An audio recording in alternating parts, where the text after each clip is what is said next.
Hey guys, good morning. Hey. We just left the gym and the grocery store. We wanted to hit a little quick live stream for you guys while we're on our way home. We've only got maybe 5 minutes. But Fraser had a really interesting topic that we were talking about that we thought would make a good live stream to share with you guys. Yes. So you want to kick us off? Well, there's this book that I am listening to at the moment called The Untethered Soul. And in the book, he really gives some really good examples of like what's keeping people stuck and why some people have really bad energy levels and why some people just seem to have like high energy all the time. Like, I'm sure that you guys know someone in your life or you follow someone online who seems to be pretty high energy all the time. And some of those people are genuine. Like, they genuinely do have high energy more often than not. And what he was basically saying is that think of a time in your life where you may have felt like you had low energy, like you were lethargic, you were struggling to get out of bed in the morning, you just were like blah. And then all of a sudden maybe like something amazing happened, like you got a call from someone giving you a job offer, or you heard from an old friend, or you got a really nice compliment, or think of a time when all of a sudden like something really cool happened and how quickly your energy levels changed. Like from 1 second to the next, you went from feeling quite lethargic to like pumped up and like ready to go. And what he's saying is that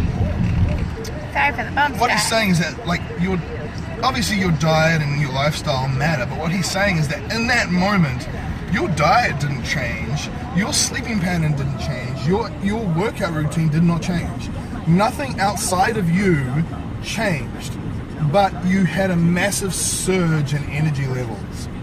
What he's saying is that we all have a massive amount of energy tapped into us innately, but we're not tapping into it properly. And what he said, and I found it really cool, and I see this in myself, we're all a work in progress. And what he was saying is that the more you have energy blocks in terms of like procrastination or things that you're stressing about or things that you're holding on to, like especially when you hold on to things, like if you're holding on to an argument or you're holding on to a negative comment or you're holding on to a bad experience, those things act as energy blocks. And you often see people who have really poor energy levels, they tend to like hold on to things and ruminate over the same stuff. And what he was saying is that rumination or that block is a self-sustaining entity. It's like an atom where the electrons and protons orbit the nucleus. And he's saying that when you have that block, it sustains itself through you ruminating over it and not letting it go. And it acts as like an energy block. And I found it really interesting because I was thinking to myself, times in my life where I felt really low energy and I was just like, I was struggling to get out of bed, my workouts sucked, I was like, ugh. And all of a sudden something cool happened and I just like fired up. You need to let go of stuff that you're holding on to.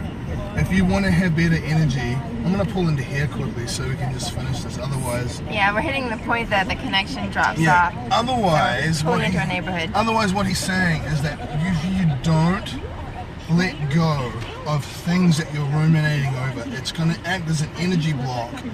And no matter how much good food you eat, no matter how often you work out, and no matter how much you sleep, it's not going to help you increase your energy levels if you have those energy blocks. And I thought that was really profound because sometimes I've eaten really well and I've trained and I sleep and I still feel low energy, and then I'm going to realize I'm ruminating over certain things in my mind and they're blocking me from tapping into that. So think of a time in your life where your energy was low and then all of a sudden you got a call from someone, you got a really cool compliment, you maybe had a really cool opportunity come your way, and all of a sudden you went from 0 to 100 like boom, like that. That tells you that you have massive amounts of energy innately in you. It didn't come from like a green juice. It didn't come from caffeine. It came like it was already in here. And that cool thing that happened act as like an unblocking mechanism.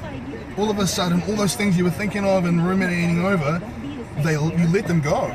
Because all of a sudden your attention goes to this new thing. And it's not that that new thing is the catalyst for the energy, it's that you all of a sudden shifted your attention. Your attention stopped being on all this negative rumination that was going on over here, and you shifted your attention to the good stuff. And all of a sudden the energy started coming. So I agree. I think the biggest energy drainers are not physical things, and they're not outside of you. The biggest energy drainers are mental and emotional energy drainers. It's because, like Fraser said, you hang on to things, and rather than living in the present moment, you're stressing over other things.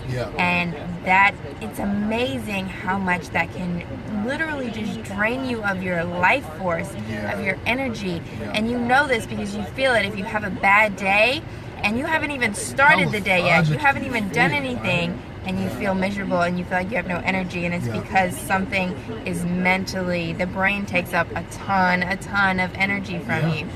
But then on the other hand, if you're on vacation or something and you're relaxed and you're having a good time, you're unblocked, you have so much more energy. That's why you can wake up at 3 o'clock in the morning to leave to go on vacation and have all the energy in the world and be excited. But to get yourself up at 3 o'clock in the morning to go to work or to go to a workout is completely different energy. And it's not that there was more caffeine involved or that you did something differently with your diet. You have that in you. And the cool part is because you have it in you innately, it's something that you don't lose.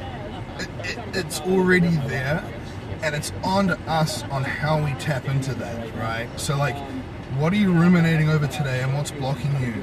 How can you shift your focus onto things that are going to unblock that channel? Because you have high energy levels, we all do. We follow some people online and they do a lot of Snapchat videos, they do a lot of Instagram videos, so you see their back life a lot. And they're really high energy people. And one of the things I noticed with them is that they don't complain, they don't whine and whinge, they don't seem to let anything get to them for an extended period of time.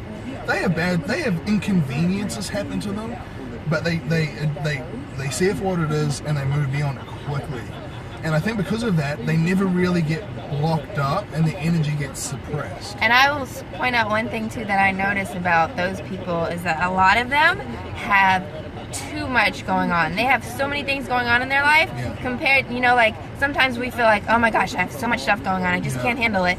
Compared to these people that we're looking at and talking about, they have a ton more than we're dealing with.